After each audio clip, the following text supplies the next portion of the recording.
You know, I thought this win against Mexico was the biggest news of the night. Well, I guess I was wrong. So without further ado, let's talk about it.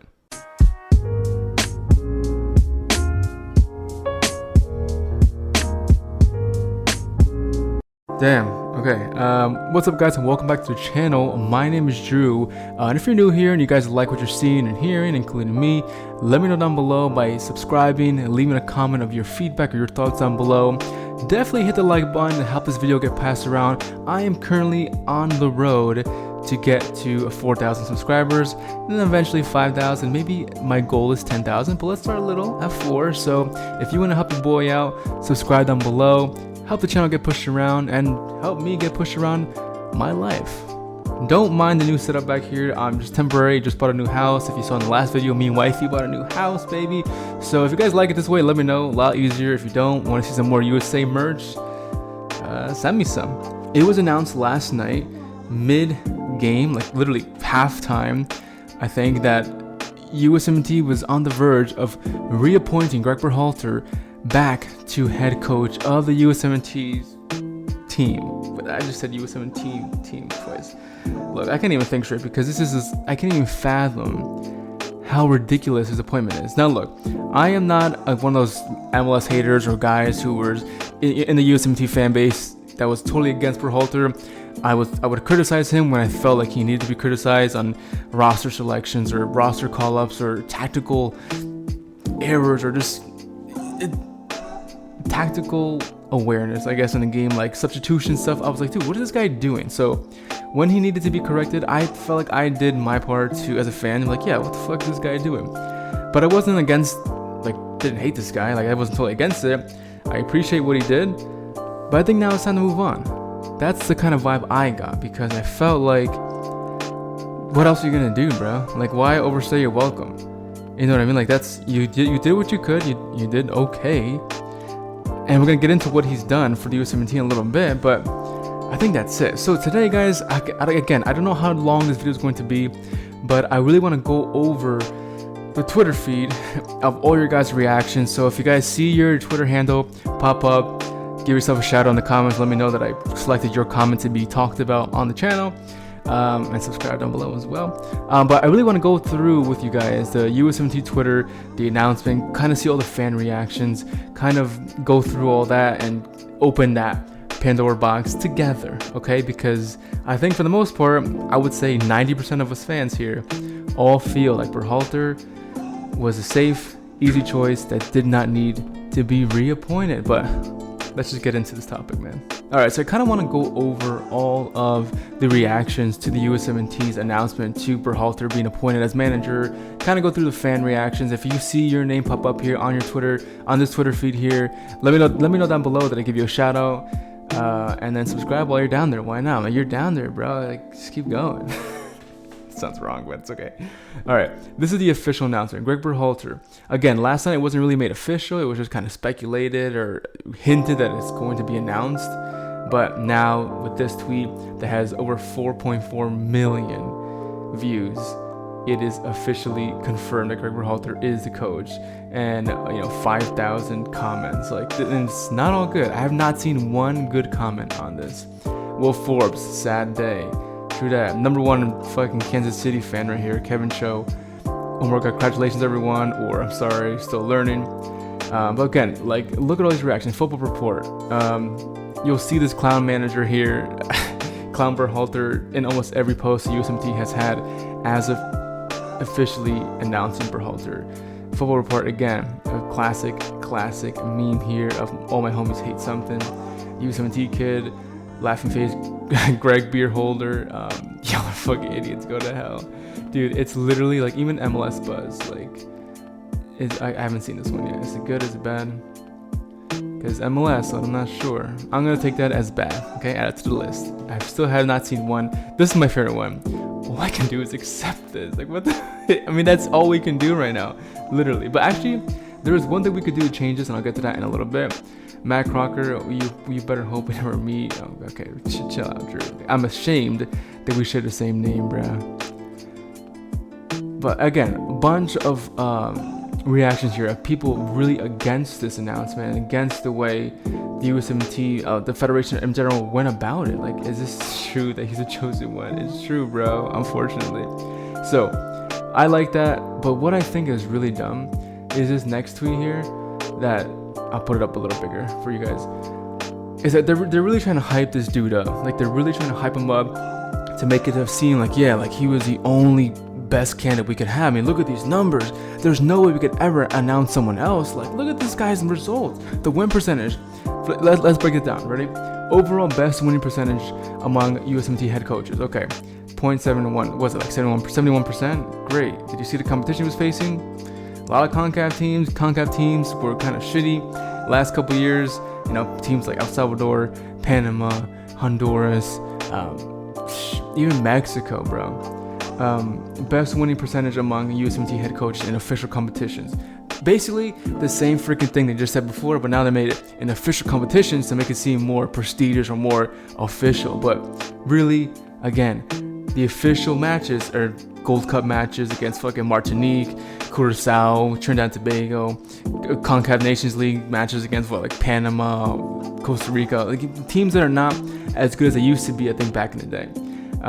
2021 CONCACAF Nations League winner and Gold Cup champions. Gold Cup champions, surprised they won that with a shitty ass roster. 2021 CONCACAF Nations League final, only won because Ethan Horvath saved everybody's ass that night. If Ethan Horvath conceded that penalty, and it goes into penalty shootouts, we might not even have this title in our hands. You know what I mean? It's literally unpredictable, but I don't know, man. It wasn't a convincing win like last night.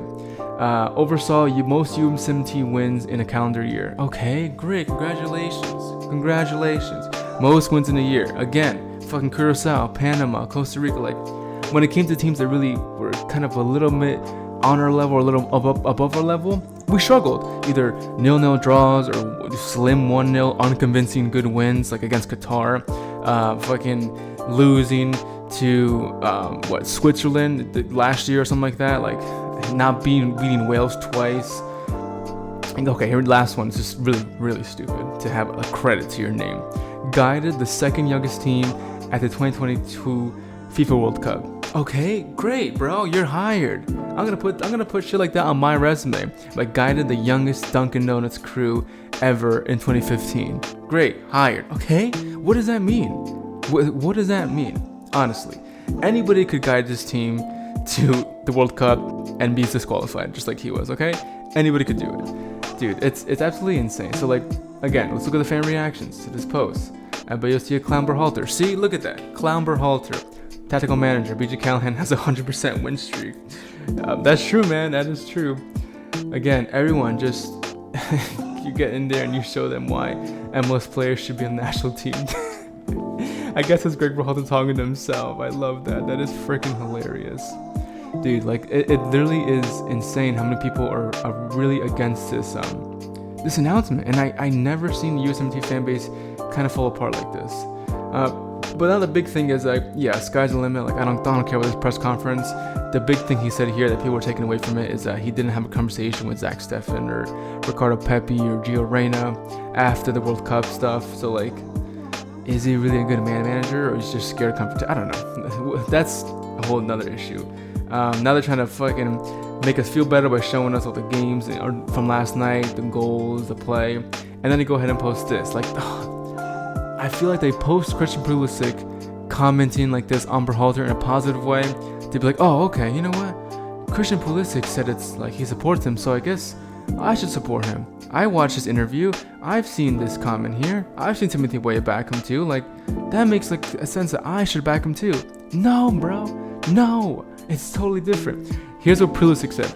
Thursday's win versus Mexico is a testament of the work that Gregg Berhalter put into this team. If that is not enough evidence, then that's alright.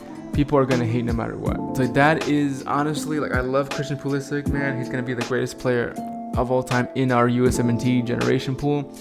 But dude, that's a bad look. Part of me wonders, like, is the federation making him say this stuff, or is it just really he's like so far deep into Chelsea's bench that he's gonna fucking go delusional? I don't know, man. I really don't know. I really would love to see Gio Reyna's reaction to it. Zach Steffen, John Brooks, Ricardo Pepi, players who I felt and us fans feel like were done dirty by Berhalter in the past, or for certain roster selections. So I would love to see players like that comment their real thoughts, or interviewed their real thoughts uncensored about this announcement, or just about Berhalter with the USMNT. Like, it's absolutely insane. There is a clip, I can't post it on here, there's a clip after the game from on Paramount Plus after the USMNT bodied Mexico, that Ricardo Pepi is coming out of the locker room, and reporter asked him like about Berhalter, how he feels, and basically he can see how uncomfortable he is, and he just like doesn't give a fuck about it. He's like, oh yeah, we didn't really hear the news until later. We haven't had time to talk about this or how we're gonna react to it. Like, basically saying like, dude, like, don't be asking me these fucking questions. Like, I don't give a fuck about this guy coming back. There is one more comment here that I want to get to. I hope they still have it on here. Yes, this is from JT Batson, who JT Batson is the CEO, Secretary General of US Soccer. Okay, look at this dude. Okay, that's the head honcho here. Thrilled to welcome Gregg Berhalter as our men's national team head coach. Massive thanks to Matt Crocker for his exceptional leadership in the search process. Gregg's ambition-driven approach makes him the perfect fit to lead us toward a new era of success. Okay, first of all, a lot to unpack here. Number one, Matt Crocker, thank him for his exceptional leadership skills in the search process. Dude, what search process? I know in the post-game show, Charlie Davis did ask that reporter, the journalist guy who announced this whole thing, like, who did they interview? Who did they talk about? I think they had Patrick Vieira was on there, obviously Berhalter, Jesse Marsh. I think that was all they really mentioned. I guess he didn't want to say too many names, and there was people abroad, and I'm really, really curious to see how many people abroad really applied for this, and like why they were not given the chance over Berhalter. So in my opinion, I felt like that's sketchy, bro. Like, did they really interview people abroad? Like, did Club America almost signing Berhalter? Like, was that a fucking real thing? Was that real to see how us fans would react to him going somewhere else? If that was true, they would see that we were all happy that he was going to that America and not this America. Okay? Damn. I don't want to keep ranting and keep you guys here forever, but I have a big important question. Do you think that if Berhalter and, let's say, Jurgen Klinsmann switch spots or switch eras of managing the USMNT squad, who would be more successful? Like, do you see Berhalter going back to, like, the 2012 to 2014 era of USA Soccer, where we had people like Jermaine Jones, Donovan, Clint Dempsey, Tim Howard in goal, Michael Bradley in midfield, Josie Altidore, Bobby Wood, players like that? Do you think Berhalter would do a good job with that team and get as far as Klinsmann did in the World Cup that year, or not? And do you think that Jurgen Klinsmann would do a better job with this current squad of the USMNT? Like, this is the team that he wished, I know Klinsmann really wished he had, and that, of course, the players who are mostly playing abroad, playing the highest level, and a lot of our guys really are in such a short time frame, and that is amazing. Berhalter, man, if you're listening, I don't hate you, dude. I just think your time is up. Like, you are like just like a president. You shouldn't be having so many freaking terms in a row. Like, I really was on board with not firing Berhalter before the 2022 World Cup, because I felt like it was just too soon to get someone new in here to kind of get accustomed to the guys and the team and the layout, the tactics, the whole environment, everything. So I was like, after the 2022 World Cup, I think there should be enough for USMNT and even for Berhalter. Like, okay, yeah, I'm done my thing. Let me move on and do some club team stuff. Like, just really build my morale, build my credibility here as manager elsewhere in a team, for like in a club abroad somewhere. Like, I would love to have seen Berhalter do that. But it really makes no sense. So, like, if Berhalter is like losing a lot, they won't fire him. You know for a fact they won't sack him, because then the federation will look dumb themselves. We're going to be stuck with Berhalter no matter what the results are, no matter if we get bodied in Nations League, no matter if all of our friendlies will get smashed. They will not fire him or sack him, because they know that if they do, then everyone's going to be like, we were right. See that? He was not ready for this, blah, blah, blah, blah. So this beautiful 2026 World Cup that we have coming in this country is going to be overshadowed with a guy who I think is a little out of his depth with the quality players he has, and also what the direction his team should be and is going to be in the future by that time this World Cup comes around.